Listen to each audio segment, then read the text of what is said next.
Boa noite, meus irmãos, minhas irmãs, graça e paz. Bom, hoje parece que vai ser divertido, né? Fora. Deve ter muita gente feliz aí. Não tem um tempo de oração por isso, pela nossa nação. Não sei se você está acompanhando aí ou já sabe o que significa, né? O próximo presidente do país vai ser o Jair Bolsonaro, né? Foi eleito.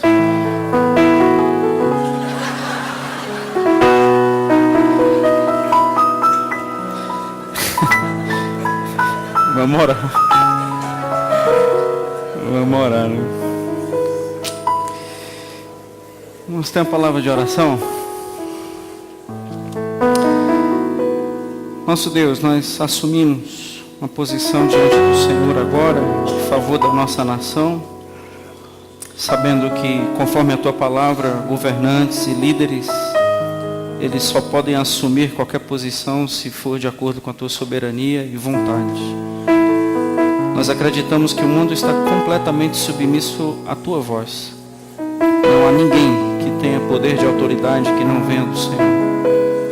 E foi da vontade do Senhor, na permissão do Senhor, que este homem, Jair Bolsonaro, assumisse a presidência do nosso país, Ibanez assumisse o governo do nosso estado. Nós rogamos por esses dois homens, por essas equipes que governarão essa nação a partir do próximo ano, e declaramos, ó Deus, que nós não temos esperança neles, nós não temos esperança nesta equipe e nenhum plano de governo. Nossa esperança sempre estará no Senhor. A nossa responsabilidade é orar por eles, e nós fazemos isso agora diante do Senhor, pedindo que o Senhor os revista de temor, para que eles saibam, ó Deus, as responsabilidades que eles assumem, os seus secretários, os seus ministros, que as nossas crianças não sofram, que os nossos lares não sofram. Pedimos, ó Deus, que o Senhor tenha misericórdia de nós.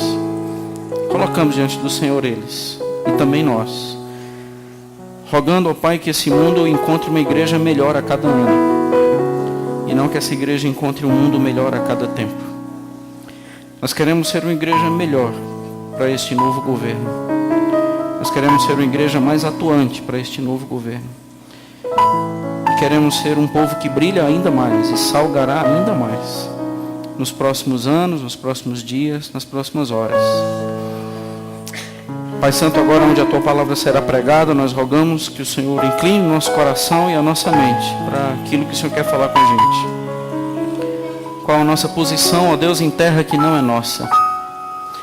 Quem nós devemos ser e o que devemos fazer numa terra que não nos pertence? Nos ajude a entender a vontade do Senhor para as nossas vidas aqui no Brasil, aqui em Ceilândia, aqui no Distrito Federal. Que a Tua palavra revele isso para a gente. Sossegue o nosso coração, Deus. Inclina a nossa mente a Ti. Em nome de Jesus. Amém. Amém. É isso. Quero passar duas informações breves para os irmãos, antes da gente ir para a palavra. Antes disso, eu quero saudar aí as pessoas que nos visitam, estão com a gente. Sejam muito bem-vindos. Você que nos visita pela primeira vez, segunda vez, decidiu estar com a gente hoje à noite, sejam muito bem-vindos. Às vezes no momento da oferta fica difícil assim você sair do seu lugar, porque estava todo mundo em pé. Caso você tenha o desejo no seu coração de ainda ofertar ao Senhor, ou trazer suas ofertas, seus dízimos, pode ficar à vontade em trazer os gasofilácios. Até pelo barulho que a gente escuta, a gente está vendo a necessidade de climatizar esse auditório também, né? Então, para a gente lacrar isso aí, ter um pouco mais de sossego na hora do culto. Então, quem sabe Deus tocou no seu coração e Ele passa o orçamento no final do culto aí depois, né? Sejam muito bem-vindos, vocês que nos visitam. Meus irmãos, amanhã nós teremos o nosso encontro de casais. Tempo valioso, onde nós investimos no nosso casamento, às 20 horas aqui na igreja, falando sobre a questão do devocional, assim, a minha vida pessoal com Deus, que é o quarto secreto. Então, o quarto secreto é um local onde só eu e o Senhor nos encontramos. para a gente entender assim que na hora da oração, o cônjuge fica do lado de fora, né? Interessante, assim, é isso que a gente vai falar amanhã. Então, o quarto secreto, onde ficamos só nós e Deus, e por que o cônjuge fica do lado de fora, e quem fica do lado de dentro, e o que acontece quando os dois se encontram, né? Então, amanhã às 20 horas, nosso encontro de casais aqui, e no próximo domingo já é a celebração da ceia, domingo já é novembro. Então, primeiro domingo do mês, a gente se reúne aqui às 9h30 da manhã, para nós celebrarmos a ceia do Senhor. Todos vocês são convidados, não esqueçam. E depois da nossa celebração da ceia, será servido um almoço, vendido um almoço em prol de missões. A nossa denominação está com a campanha de missões na África, onde nós temos várias ações lá na África, apoiamos aqui missionários que estão na África, e todo o dinheiro do próximo almoço, do próximo domingo, será revertido exclusivamente e 100% para a campanha missionária da nossa denominação na África. É o Campanha África.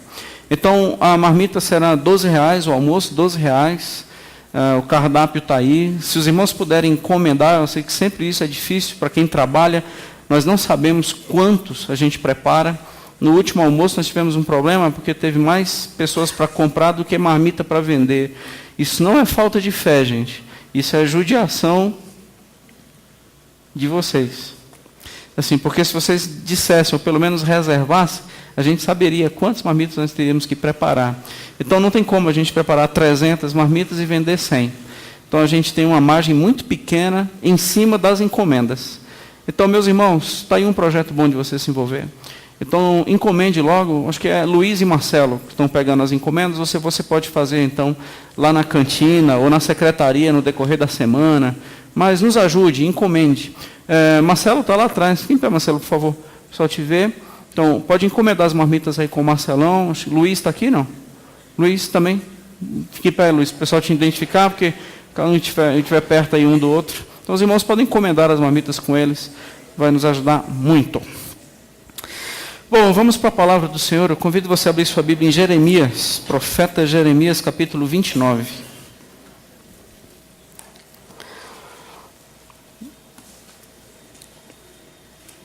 Jeremias capítulo 29. Como nós devemos viver numa terra que não é nossa? Deus escreve uma carta para peregrinos, para exilados. E aqui no capítulo 29, é esta carta. Nós leremos até o versículo 14. Jeremias 29, do verso 1 ao verso 14.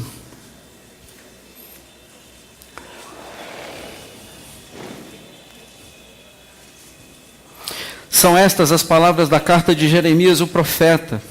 Enviou de Jerusalém ao resto dos anciãos do cativeiro, como também aos sacerdotes, aos profetas, e a todo o povo que Nabucodonosor havia deportado de Jerusalém para a Babilônia. Jeremias, capítulo 29, agora versículo 2.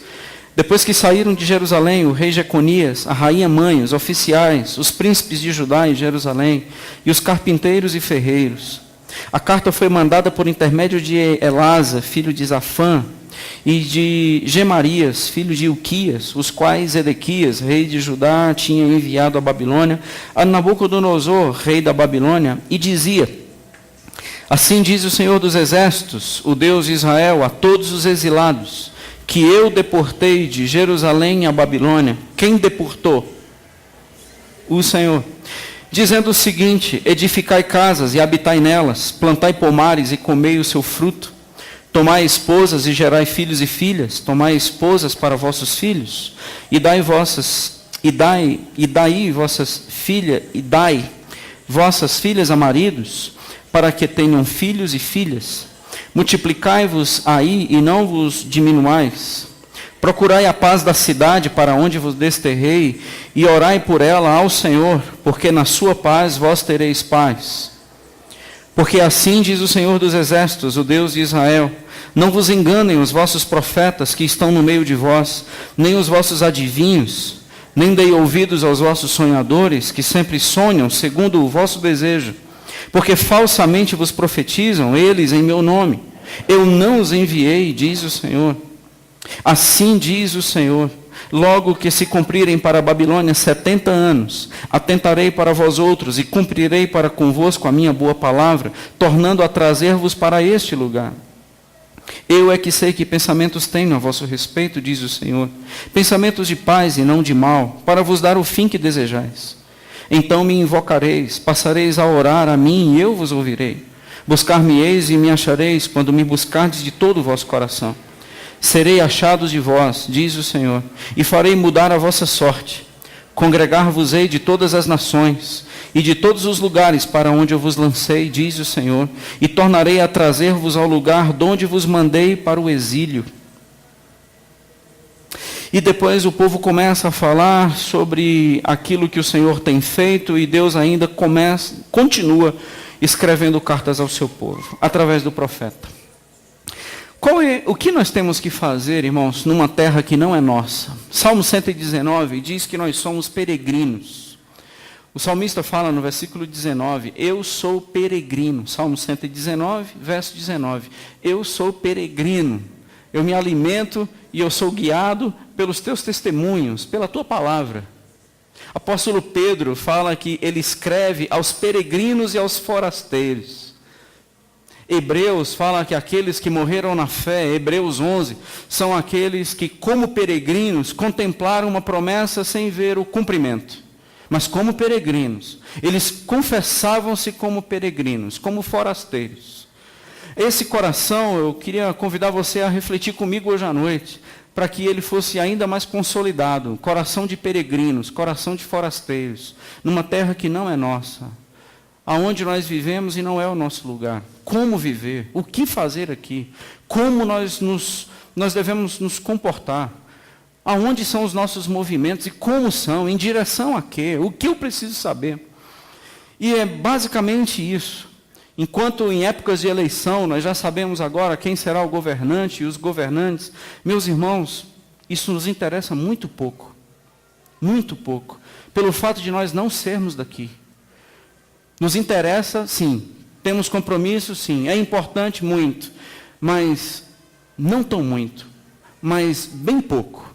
Por sermos peregrinos. Por sermos peregrinos. E essa é a realidade. O povo é retirado da sua terra, de Jerusalém, e levado para uma terra que não é deles, chamada Babilônia. Nessa terra, chamada Babilônia, ela tem valores, ela tem culto, ela tem adoração, ela tem governo que não é do Senhor. Quem governava em Jerusalém? Quem governava em Jerusalém era o Senhor. A terra do povo de Deus e a terra da qual Deus era o Senhor, era Jerusalém. O Senhor os retira de lá, mão forte, diz a palavra, Ele mesmo é quem faz isso, e leva o povo à Babilônia. E quando o povo está na Babilônia, o Senhor escreve uma carta para esse povo que está na Babilônia e diz, vocês viverão assim. Dadas as devidas proporções, é uma terra para o povo do Distrito Federal, vocês viverão assim. Dadas as devidas proporções, é uma terra um povo que mora em Ceilândia. Vocês viverão assim, porque este povo e esta terra não é sua. Então, na verdade, como nós nos percebemos aqui, eu não sei como você está, mas geralmente nós estamos com conteúdos assim sem muita esperança. Geralmente a gente não está com muita esperança, não. Nós não estamos cercados de esperança. O país, a nossa terra, ela não está muito cheia de esperança. E nós também, aqui, nós também não. Na verdade, o apóstolo Paulo nos ajuda quando ele fala isso a Coríntios. Se a nossa esperança se basear aqui, nós somos os mais infelizes de todos os homens. A nossa esperança não está aqui e ela não se baseia aqui. Não é possível. Então, o que o Senhor tem para escrever a um povo que não tem esperança?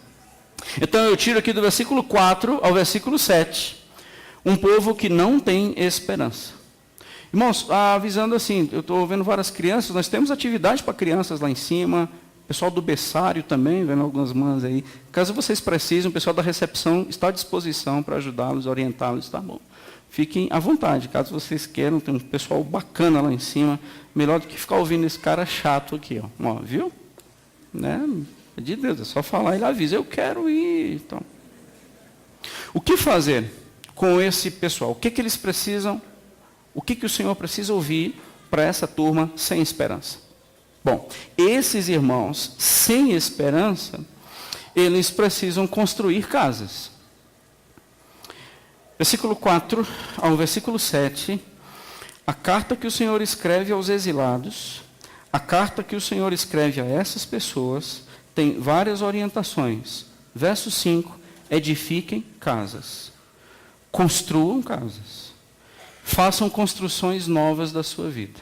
Irmãos, tem uma frase filosófica profunda: para onde você for, lá estarás. Gente, pensa num negócio profundo, pensa nisso. Você quer assim fechar os olhos e repetir comigo: para onde eu for, lá estarei. Filho, não importa se você está em Jerusalém ou em Babilônia, lá você estará. O problema de Jerusalém não era Jerusalém, era tu. O problema de Babilônia não vai ser Babilônia, vai ser você. Então não adianta você mudar de igreja, mudar de cidade, mudar de casamento, mudar de rua, mudar de time, porque lá você estará. E quando você e eu estivermos lá, as coisas basicamente continuarão da mesma forma. Da mesma forma. O Senhor, Ele escreve para essas pessoas aqui de algo assim: há a necessidade de movimentos de transformação. Tem que haver movimentos de transformações. Gente, na boa, por que nós estamos aqui hoje à noite? Pensa bem, por que você está sentado, parado, com esse rosto, olhando para mim? Por quê? Qual é a sua expectativa? Por que você está me ouvindo? Por que mesmo você saiu da sua casa e veio para cá? Por que mesmo? Faz essa pergunta para você. Só tem uma razão, irmãos, que justifique a sua presença aqui. Eu tenho que mudar. Eu tenho que saber o que Deus quer da minha vida. E eu estou aqui para entender aquilo que Deus quer que eu faça. Se não for isso, vai por mim, é uma perda de tempo significativa. A palavra do Senhor a este povo, quando o Senhor escreve, diz o seguinte: vocês precisam ter movimentos numa terra que não é sua, e esses movimentos eu vou te dizer quais são. Primeiro, construa casas. Faça edificações, seja um construtor. Na sua terra de adversidade, construa coisas novas. Construa. E, assim, construir é algo que não é fácil. O bom é a gente orar para que Deus já faça por nós. Mas construir é um empreendimento e um desgaste absolutamente descomunal. E principalmente quando somos nós os construtores. Então, na verdade, quando o Senhor nos chama para construções, faça e edifique casas, significa que o Senhor não está nos chamando para um projeto, para uma edificação aonde vai nos custar suor e empreendimento e muito desgaste. Isso, é isso que você tem que fazer aonde você estiver. Construa um casamento novo, construa uma igreja nova, construa uma cidade nova, construa um relacionamento com filhos, mas seja uma construção nova. Construa um relacionamento conjugal novo, construa algo novo numa terra de adversidades. Eu não mudo para você, você muda no seu contexto.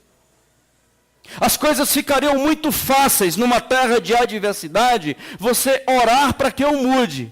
Mas eu tenho uma carta para você hoje à noite. E a carta que eu digo para você é o construtor. Construa casas. Em segundo lugar, acho que baixou alguma coisa. Em segundo lugar, seja um semeador. Os irmãos estão me ouvindo bem? Está dando para ouvir? Então, em segundo lugar, seja um semeador. Haja agora, depois de uma construção, depois que vocês forem construtores, vocês serão semeadores. Semeie, plante, use novas sementes. Seja aquele que cavará, que plantará, que regará e que vai esperar o fruto. Seja aquele numa terra de adversidade, não passivo, mas ativo. Seja uma pessoa que assume as suas responsabilidades em uma época difícil. Ouvi essa frase de que nós esperamos um país melhor, e isso foi muito forte assim dentro de mim, mas o país também está esperando uma igreja melhor. Nós esperamos um GDF com assistência de saúde melhor, e com educação melhor, e segurança melhor, é verdade, mas está todo mundo lá fora esperando uma igreja melhor. E eu não sei se eles estão vendo, e eu não sei se eles estão usufruindo isso. Eu não sei se nós somos essa igreja melhor que o mundo está precisando, não sei. Seja um semeador, lance sementes, colha. Em terra de adversidades, as sementes virão, plante. Mas eu queria comer agora. Ele disse, não, agora não é tempo de comer, agora é tempo de plantar. Em terra que não é sua. E sementes novas, cheias de esperança. Terceiro, seja um promovedor da vida. Seja um construtor, versículo 5, e um semeador, também no versículo 5. Versículo 6, promova a vida, para de promover morte. Para de promover murmuração, para de promover reclamação. Celebre vida, case, tenha filhos, e outra coisa, gere nos seus filhos o desejo também de se casar. Escuta, tem esperança para viver em tempos e em terras de adversidade. É uma pena você não acreditar mais em casamento, é uma pena você não acreditar mais em amor, é uma pena você não acreditar mais no outro, é uma pena você não acreditar mais em ninguém, mas isso é um problema seu, isso não é verdade. A verdade é que a vida continua sendo atuante, existente e poderosa, mesmo em terras de morte. Case, tenha filhos e dê filhos em casamento. Meus irmãos, é isso que nós precisamos. Basta de tanta gente já promover tanta morte. Hoje o índice de países que estão já fadados em perderem completamente a sua capacidade de reposição dos seus próprios naturais. Exemplo, França. A França, ela já está condenada a, daqui a alguns anos, não ter mais franceses. Porque o índice é 0, alguma coisa de filhos por casal. Então a cultura, ela não se renova. Precisa de, no mínimo, perto de 2, salvo engano. O Brasil já está caindo para menos de 2. Os casais hoje, eles não buscam mais filhos. Pela falta de esperança. É interessante, na Babilônia o Senhor está dizendo, não pare. Tenham filhos. E faça com que os seus filhos sonhem e os olhos brilhem para casamento. Bom, eu não sei até que ponto a gente está ganhando nisso, porque a gente não sei se quanto nós já temos falado de filhos se casarem, mais do que filhos têm que serem ricos. Porque pode ser que nós estejamos numa época onde nós mais incentivamos nossos filhos a serem ricos, terem bons estudos do que se casarem. Não, eu não estou dizendo que são coisas excludentes. Eu só estou falando que pode ser que uma coisa seja inexistente. E a única coisa que é existente é assim, a gente vai ter que se dar bem na Babilônia. E você não tem gerado vida, só tem gerado morte. Seja um pacificador. O que é um pacificador? Versículo 7. É assim que você vai viver numa terra de paz. Numa terra de adversidade. Irmãos, entenderam? Numa terra que não é sua, numa terra que não lhe pertence, da qual e na qual você é um peregrino e um forasteiro, construa sua casa, plante os seus pomares, tenha os seus filhos e se case, e você vai ser um promotor da paz naquele lugar. Você não vai sair fazendo guerrinha de 13 com 17, não. Você não vai polarizar, não. Você não é a galera da discussão em Facebook, não. Você não pertence a esta terra. Tome uma postura de crente. Você não é aquele que fica brigando em rede social, não. Porque você não é daqui, você é crente em Jesus. Nós somos a turma que não ora pela paz, nós somos a turma que promove a paz. Por isso que em Mateus capítulo 5, nas bem-aventuranças, filhos de Deus, eles são chamados filhos de Deus por quê? Porque eles são pacificadores. Até quanto nós podemos nos enxergar nos nossos casamentos como pacificadores? Olha o tom de voz que você fala com seu cônjuge. Até que ponto eu sou pacificador com o tom de voz que eu uso com meu irmão? Até que ponto eu sou pacificador no que eu escrevo em grupo? E é interessante que no versículo 7 fala que a busca da paz vem antes de orar por ela. E esse versículo 7, nessa carta que o Senhor escreve, eu percebo que a responsabilidade vem antes da oração. Porque a oração, para muitos, tem substituído responsabilidades. Estou orando, isso pode ser uma resposta cínica da falta de responsabilidade assumida. E a oração tem sido um bom artifício para pessoas cínicas. Vamos orar. Estou orando. Isso muitas vezes é um cinismo diante do Senhor, porque uma responsabilidade não foi assumida.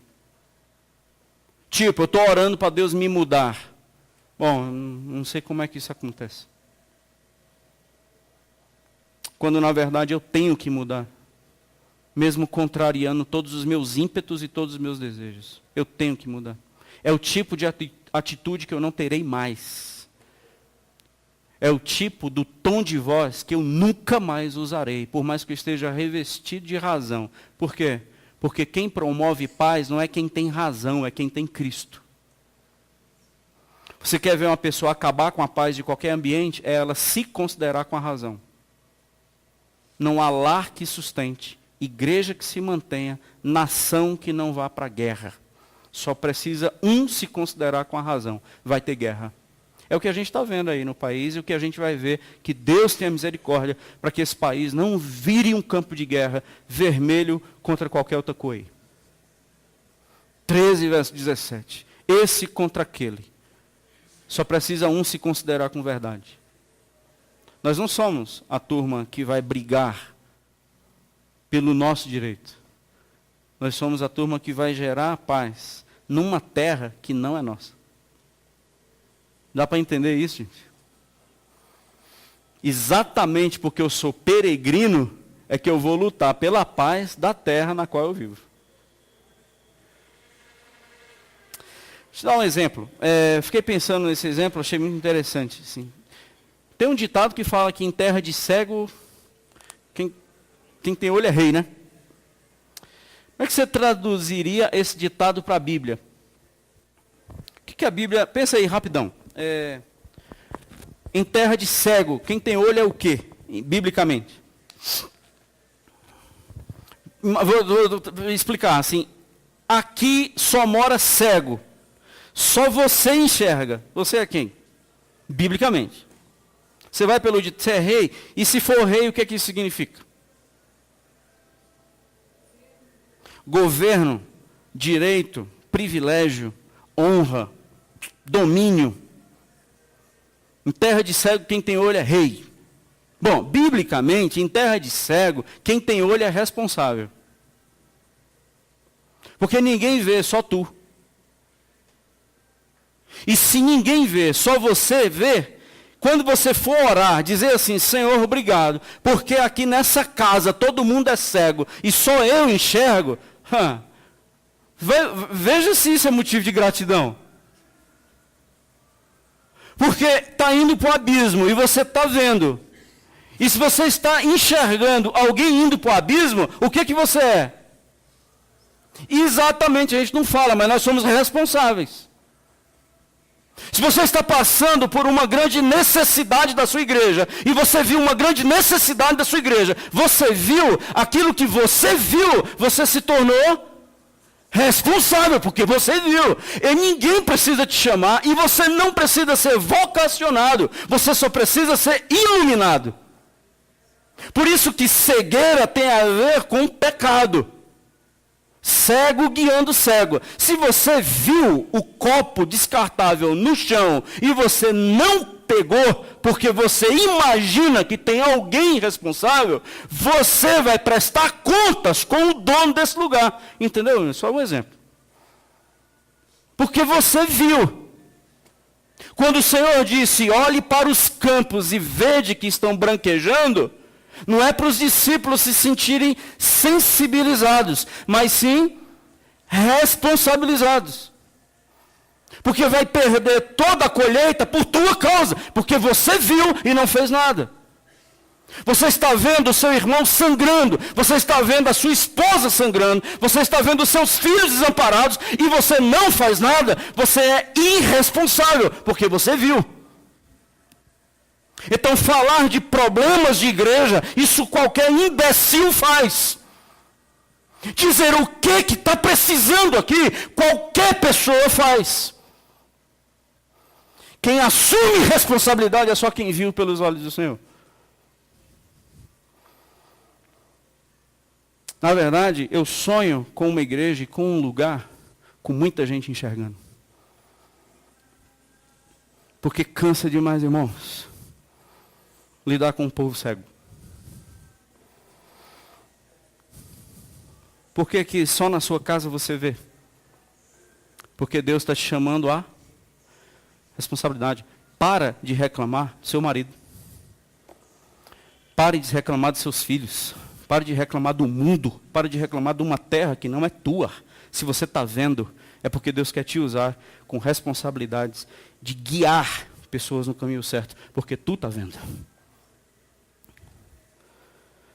Você não deixa de ser uma pessoa que eu quero que você seja por causa do contexto adverso. Até quando você vai culpar o contexto? Até quando você vai culpar a Babilônia? Até quando você vai estar em crise, porque tudo tem que estar redondinho para que você esteja bem? Até quando você vai ficar com essa meninice do inferno? Até quando? Quem foi que disse para você, quem foi que disse para mim, que nós temos direitos aqui, gente? Mais uma vez. Então eu não sei se quando a gente, em terra de cego, quando a gente tem olho, a gente é rei, não.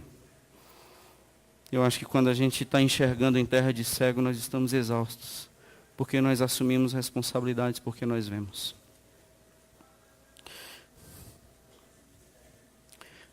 Depois comece a orar. Entenderam a sequência, gente? Olha o versículo, volta, versículo 7. Você procura paz pela cidade, para onde eu coloquei você. Aí você ora por ela. Por que eu vou orar por ela? Porque em oração, você vai ter forças para lidar com esse grande desafio que você tem, que é gerar paz. Irmãos, eu vou lhe contar um segredo. Acredite, Deus não precisa ser informado pelas nossas orações. Você não precisa, na oração, dizer o que está acontecendo aqui embaixo. Acredite, assim, Deus não precisa. Não tenha uma oração informativa, como se Deus não soubesse. Segundo, não tenha uma vida de oração dizendo para Deus o que Ele tem que fazer. Acredite, Deus não precisa das nossas sugestões. Não diga para o Senhor o que Ele tem que fazer. Vigie as suas orações e saiba diante de quem você está orando.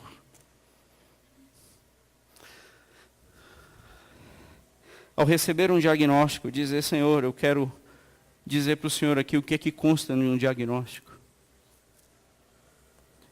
Pode. Só nunca passe pela sua cabeça que o Senhor não sabe.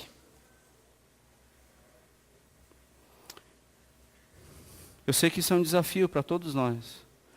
Para que então que eu vou orar? Daqui a pouco eu já explico melhor. Mas agora, a oração desse versículo 7, que está falando de uma terra que não é nossa, para que nesta terra nós sejamos agentes de paz, é que na vida de oração o Senhor me fortalece a ser essa pessoa e continuar com essa missão. Porque é na vida de oração com Deus que a gente se fortalece. Daqui a pouco a gente fala sobre oração. Vai continuar o texto. Eu acho fantástico, irmãos, essa carta, a gente encerra esse primeiro ponto, para as pessoas que não têm esperança. Você está sem esperança? Então Deus tem uma carta para você. Construa casa, semeie novas sementes. Tenha uma perspectiva de ser promotor da vida e não mais uma pessoa que celebra a morte. E em último lugar, seja uma pessoa de oração, mas principalmente uma pessoa que luta pela paz. Está sem esperança? Eu tenho essas 4 coisas para você fazer numa terra sem esperança. Agora é difícil, né? Numa terra sem esperança a gente plantar semente. Pois é. Mas você tem outro caminho, você pode desistir também de tudo. Eu acho essa carta fantástica porque Deus, ele registra o seguinte. O que eu consigo destacar aqui nesses textos? Deus acredita na gente. Você entende isso, irmãos? Deus acredita que nós somos capazes de mudar os contextos adversos que a gente vive. A gente só precisa assumir novas posições. A gente só precisa tomar novas atitudes. Você não conseguirá ser um crente mais fervoroso com as atitudes que você toma.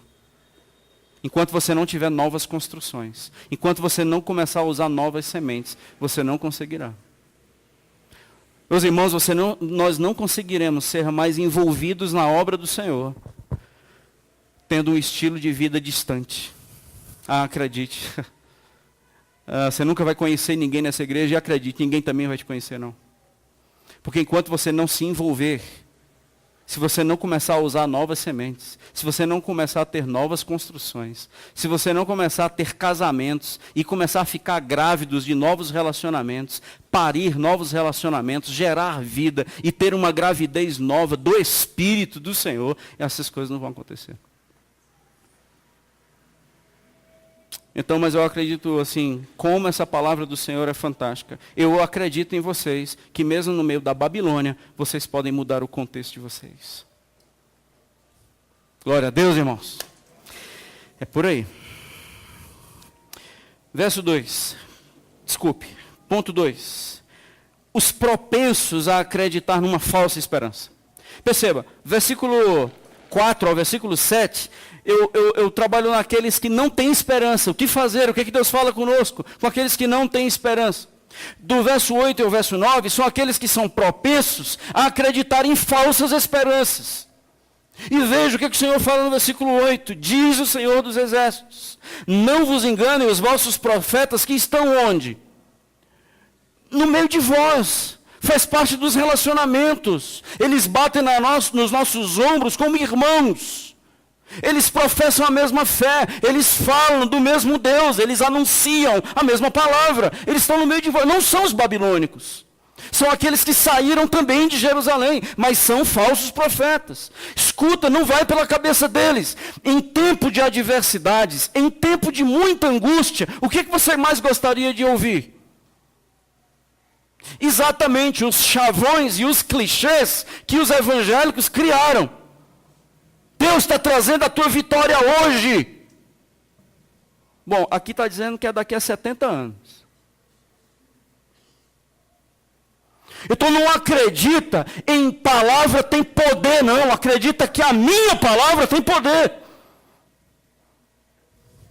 Não acredite em falso profeta, porque os falsos profetas, meus irmãos, deixa Deus ministrar seu coração, final do versículo 8, eles vão profetizar, eles vão sonhar, eles vão adivinhar segundo o vosso desejo. Por isso que quando você escuta a voz de Deus, você deleta aquilo que não foi compatível, aquilo que não dialogou com aquilo que você gosta. Por isso que você corre para a televisão, eu corro para o YouTube. Para ouvir vídeos e ler pastores que é do seu agrado. Revelação? Não? Então assim, porque você prefere, você ouve aquilo que você deseja, por mais que seja aquilo que você entende por crença. Mas não é aquilo que você deseja. Estava ouvindo um pastor essa semana, estava conversando com ele, um pastor amigo. Ele disse, eu não aguentei mais ficar onde eu estava. Ele fez uma ruptura muito séria na sua vida. Ele estava num congresso e nesse congresso de obreiros, de líderes, a pessoa que estava dando o congresso, a pessoa que estava ensinando, disse o seguinte: qualquer crente, na verdade, qualquer pastor da nossa igreja, qualquer líder, que ore por uma pessoa e esta não fique curada, essa pessoa está em pecado. Qualquer pastor, qualquer líder que ore e essa pessoa não fique curada, quem está orando está em pecado. Porque é a palavra do Senhor, se orou tem que ficar curado. Bom, muitos de nós achamos isso um absurdo, mas muitos de nós corremos para as tendas das profetisas para que isso aconteça.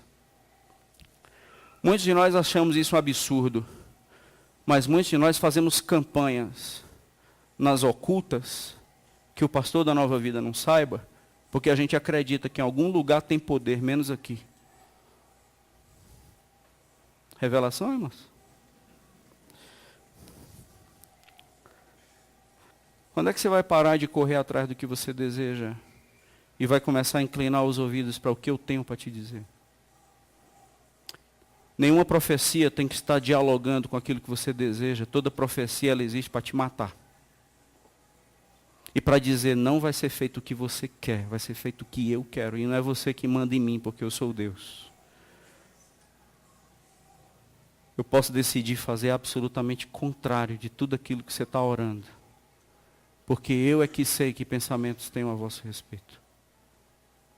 Nós estamos lendo Jeremias, capítulo 29, e estamos aqui no versículo 8 e 9, onde o Senhor está falando ao seu povo, numa terra que não é deles, numa terra que é babilônica, e o Senhor está dizendo, aí vocês ouvirão sentenças, profecias, sonhos, cânticos, palavra de poder, de que as coisas vão mudar, Babilônia vai ruir, o portão vai abrir, Deus vai nos tirar daqui, aleluia, a nossa vitória está chegando, estica a mão, povo de Deus. Não foi bom? Tem gente que faz melhor do que eu, mas aí a galera acredita nisso. Bom, o Senhor está dizendo, cuidado, cuidado. Como é que eu vou saber quem são os falsos e quem são os verdadeiros profetas? Aqui fala sobre os profetas falsos, que profetizam falsamente, falam em meu nome, eu nunca os enviei. Como é que a gente vai saber quem são essas pessoas? Quando você começar a me conhecer. Quando você começar a me conhecer, você vai identificar claramente quem é o falso profeta.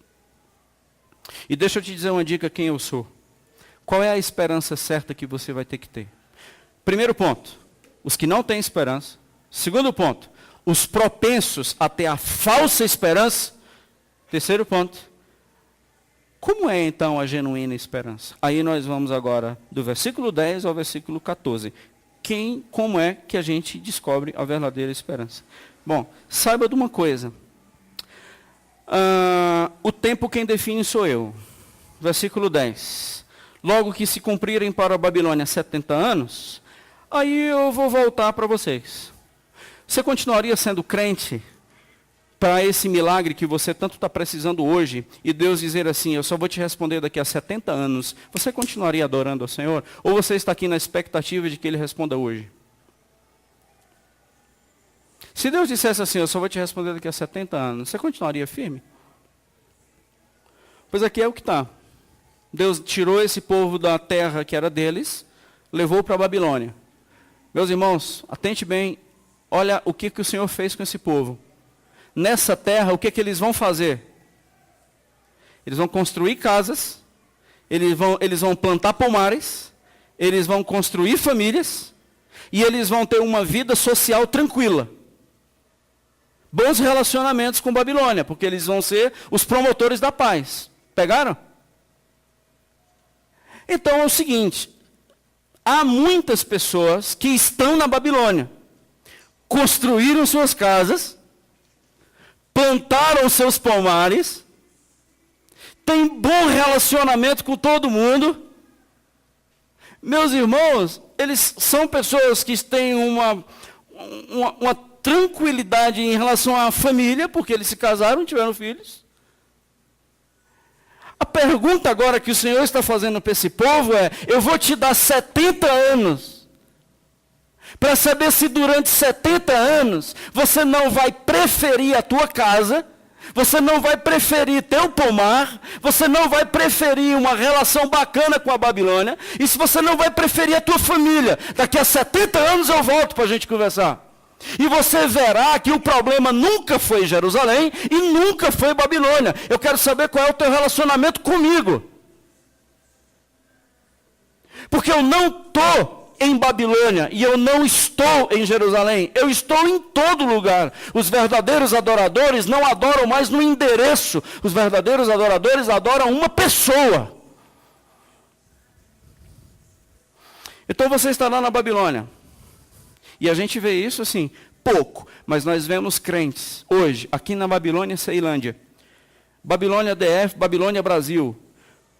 Comprando suas casas, quitando suas casas, comprando seus imóveis, plantando seus pomares, colhendo suas sementes, tendo seus empregos, tendo seus salários, um bom relacionamento com a Babilônia, casados, tiveram filhos, mas estão absolutamente distantes do Senhor. Não sabe mais o que é orar. Não sabe mais o que é tempo de Deus. Aliás, não se sentem mais nem peregrinos. Esse coração de peregrino, de forasteiro, isso nem existe mais. É povo da terra. É gente daqui. É povo que, se não triunfar aqui, vivem depressivos. É povo que, se não prosperar nessa terra, vivem em crises. Perderam a noção de serem peregrinos. E o Senhor está dizendo: eu vou te fazer ter o prazer babilônico. E daqui a 70 anos eu volto para me encontrar contigo. Sabe por quê, filho? Versículo 10. Eu vou cumprir a minha palavra, e a minha boa palavra, trazendo você para este lugar. Que lugar? O lugar onde Ele está. Você pode dar o nome de Jerusalém, mas é o lugar onde Deus está. Versículo 11, o Senhor faz algo aqui, uma revelação absurda.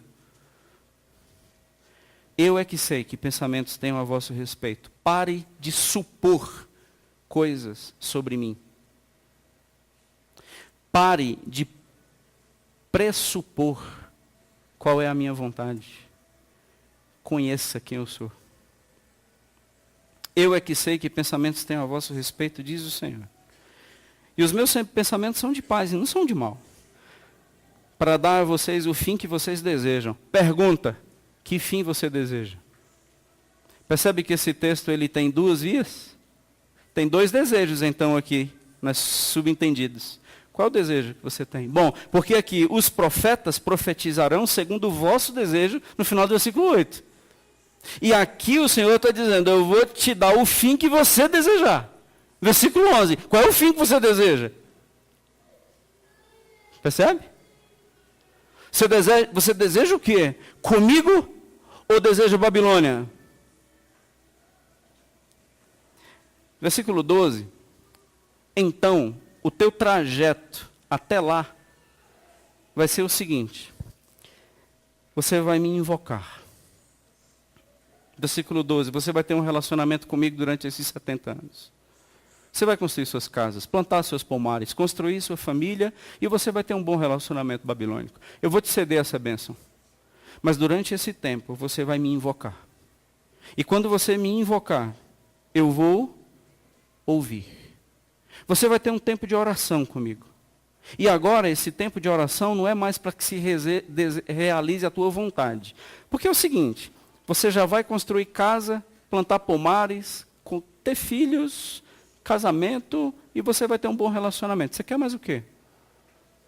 Ah, e outra coisa, eu já te disse que é só daqui a 70 anos que eu vou mudar de sorte. Você vai orar pelo quê agora? Só sobrou eu, filho. Só sobrou um relacionamento comigo. Então a oração, na verdade, é um relacionamento com o Senhor. Não é um grito de um pedinte.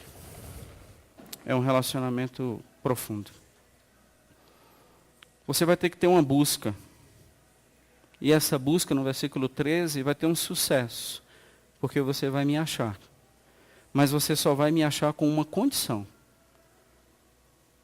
Se você me buscar de todo o vosso coração. A Babilônia não entrou.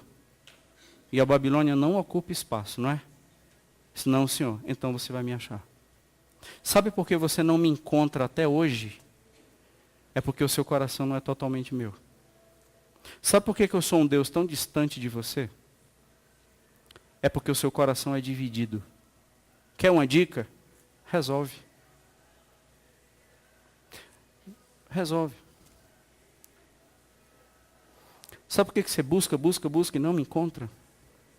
É porque eu não me deixo ser achado por quem me busca parcialmente.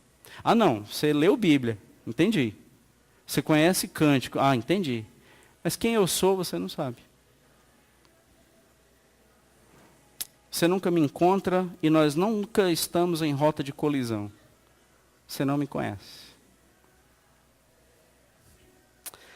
Difícil com esse fundo musical, né, gente? Mas Deus nos abençoe.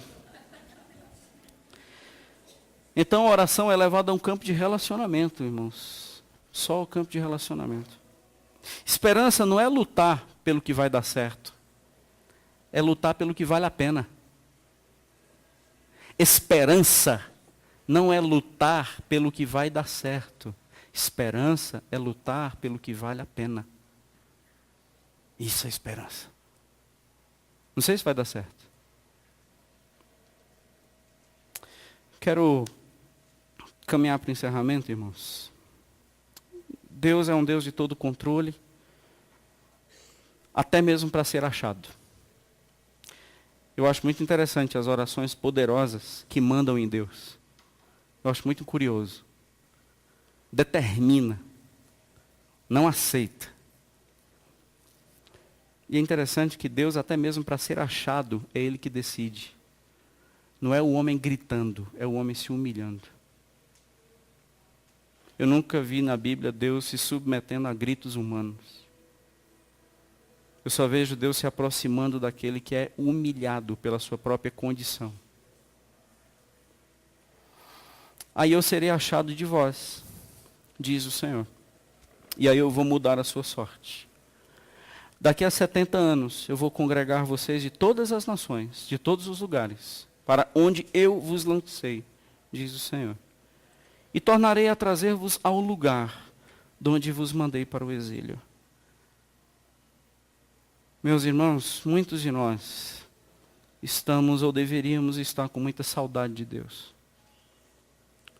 Muitos de nós não sabemos mais onde é que Deus foi parar. De tão babilônico que a gente se tornou. A minha pergunta aqui é: será se a gente não está escolhendo atalhos para um relacionamento com Deus e esses atalhos tornaram a caminhada ainda mais longa e mais cansativa? Os movimentos de esperança precisam ter. Quero resumir com vocês aqui em algumas sentenças. Movimentos de esperança você precisa ter porque Ele está mandando. São movimentos de esperança. Construa casa, novas sementes, construa famílias, construa um relacionamento e não destrua famílias. E aí você vai ter relacionamentos de paz e você vai ser o promotor da paz. Afaste-se de falsos profetas, aqueles que vão falar mediante o que você gosta. E aproxime-se de mim. É isso que você vai fazer numa terra que não é sua. Aproxime-se de mim. Fico pensando, meus irmãos, que às vezes a gente tem construído muitas coisas na relação com o Senhor e tem ficado somente construções inacabadas. Não é tão difícil a gente perceber o quão complicado está sendo um relacionamento com Deus que está firme. Não sei se você percebe isso nos seus relacionamentos, não sei se você percebe isso com você mesmo. Está tão difícil, assim, compromisso assumido, compromisso mantido. Está tão difícil a gente ver pessoas melhorando na relação com Deus. Isso não está sendo tão incomum. Nós percebemos pessoas assim sucumbindo na fé. Uma geração cansada. Parece que essa questão de Deus renovar as nossas forças está sendo tão distante de muitos. Uma geração muito cansada. Deixa eu te contar um segredo. O cansaço não é pelo ministério e nem por causa de Deus. É por causa da tua desorganização na tua vida. Você é muito desorganizado.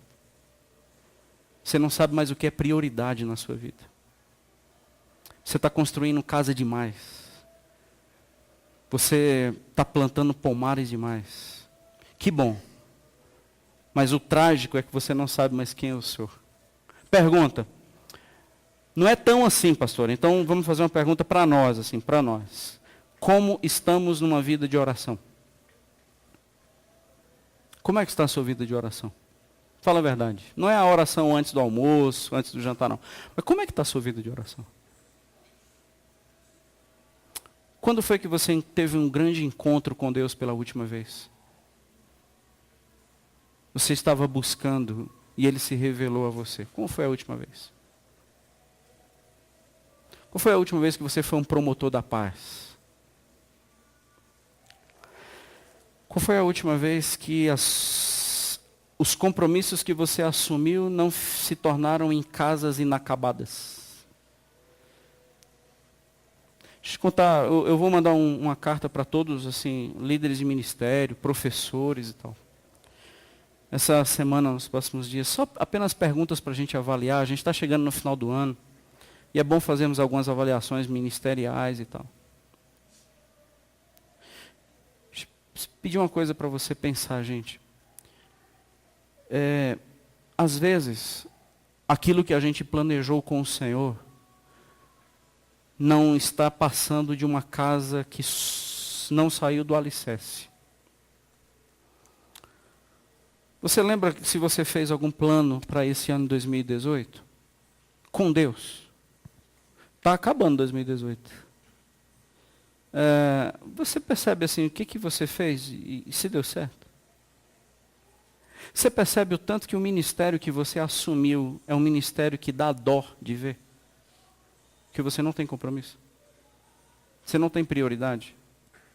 E por que você assumiu compromissos ministeriais com tanto desleixo? Como é que você tem coragem de fazer isso? Mas assim, era muito melhor você não estar no ministério. Deixa eu te dar uma dica do coração. Decline urgentemente de qualquer ministério que você assumiu e você não está fazendo com esmero. Decline hoje. E não se preocupe como é que essa igreja vai se virar. Mas acredite, você pode estar sendo um grande problema. Você pode estar sendo um instrumento de desânimo para quem trabalha contigo. Porque a sua prioridade é a tua casa. A tua prioridade é o pomar na Babilônia. A tua prioridade tem sido os relacionamentos babilônicos. A igreja está pedindo arrego, socorro, por causa de ministérios mal executados e pessoas sem compromisso. Então, pelo amor de Cristo Jesus, entregue o ministério. Porque, meus irmãos, dá dó nós vermos a lista de ministérios da igreja e qual deles, ou quais deles estão funcionando bem.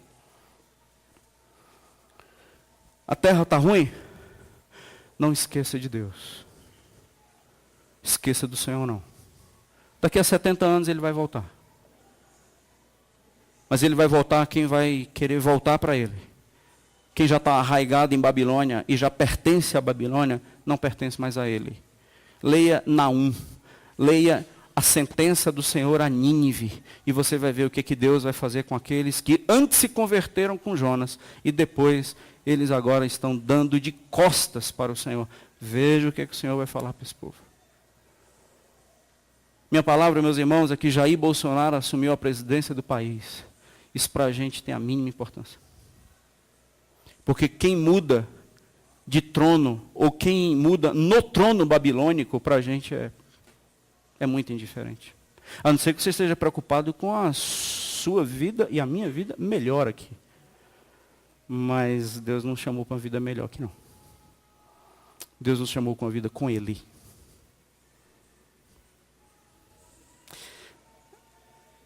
Que esse povo me passe a me buscar, a orar. Que esse povo passe a entender que eu sou ainda o seu Deus. Eu o abençoo com casa, família, pomares e bons relacionamentos. Daqui a 70 anos eu volto para prestar contas. Deus nos abençoe, para a glória do seu nome. Vamos orar?